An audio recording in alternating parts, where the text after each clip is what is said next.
Pour la partie B qui concerne la trigonométrie, la première question, c'est de trouver la mesure principale d'un angle alpha qui est égal à 125 pi sur 3. Je rappelle une chose, si j'ai un point sur le cercle, si je fais un tour, en plus, donc si je rajoute un tour, je reviens au même point, et donc on aura une autre mesure pour le point image. Donc là, un tour, je sais que c'est égal à 2pi. Donc si je fais 2pi, si je rajoute 2pi ou si j'enlève 2pi, on se retrouve avec un angle correspondant. Donc ce que l'on va faire ici, c'est qu'on va regarder combien de fois je peux enlever 2pi ou combien, donc pour revenir à quelque chose qui soit compris entre moins 3pi sur 3 et 3pi sur 3. Donc 2pi, je rappelle que 2pi, là le dénominateur c'est 3, donc il va falloir que je multiplie en haut par 3, donc c'est 6pi. Donc il va falloir enlever des 6pi. Donc là, il va falloir coincer 125 entre deux multiples consécutifs de 6. Donc je prends la calculatrice, voilà, j'y suis, je vais aller dans tableau, si je cherche des multiples, donc là, oui, plutôt graffeur, je trouve, donc là, donc ça va être 6 fois x. Voilà, comme ça on a des multiples de 6. 6 fois x, je vais avoir des multiples de 6. Une fois qu'on a ça, je vais aller dans tableau. Voilà. Et je regarde, on n'y est pas encore. Donc là, je vais régler l'intervalle. Je peux aller pousser jusqu'à 100. On y est. Validé. Donc, et là, j'ai perdu. Donc là, il faudra que je revoie ça. C'est 125.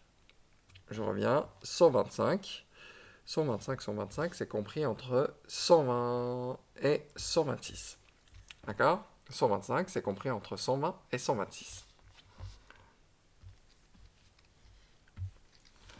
Donc, 125 est compris entre 120 et 126. Là où je suis plus proche de 126. Donc, ça nous fait quoi dans ce cas-là? Donc là, si je veux trouver la mesure principale, donc je vais faire que 125 pi sur 3, c'est égal à 126 pi. Donc, comment je fais pour avoir 125? Il va falloir que j'enlève une fois 25, une fois pi. Donc, le tout divisé par 3. Une fois qu'on a ça, donc ça, c'est égal à 126 pi sur 3, mais ça va être un multiple de 2pi, parce que si je fais 126 divisé par 6,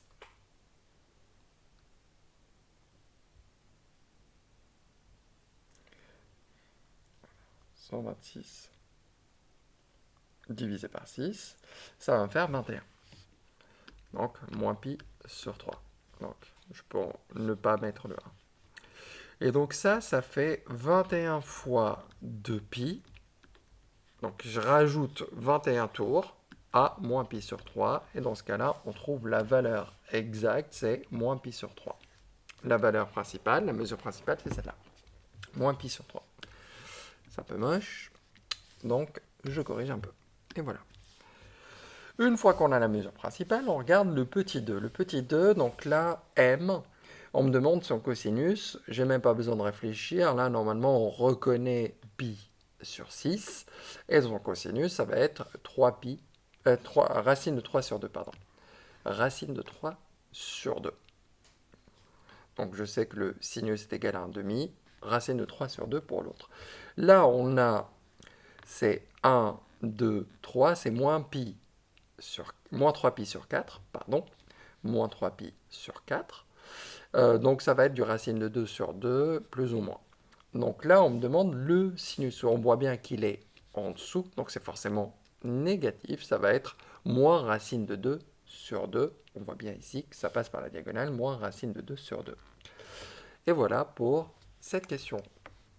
On va passer au petit 3. Donc on sait que le cosinus de moins 5 pi sur 12 est égal à cette chose-là. On se demande quel est son sinus.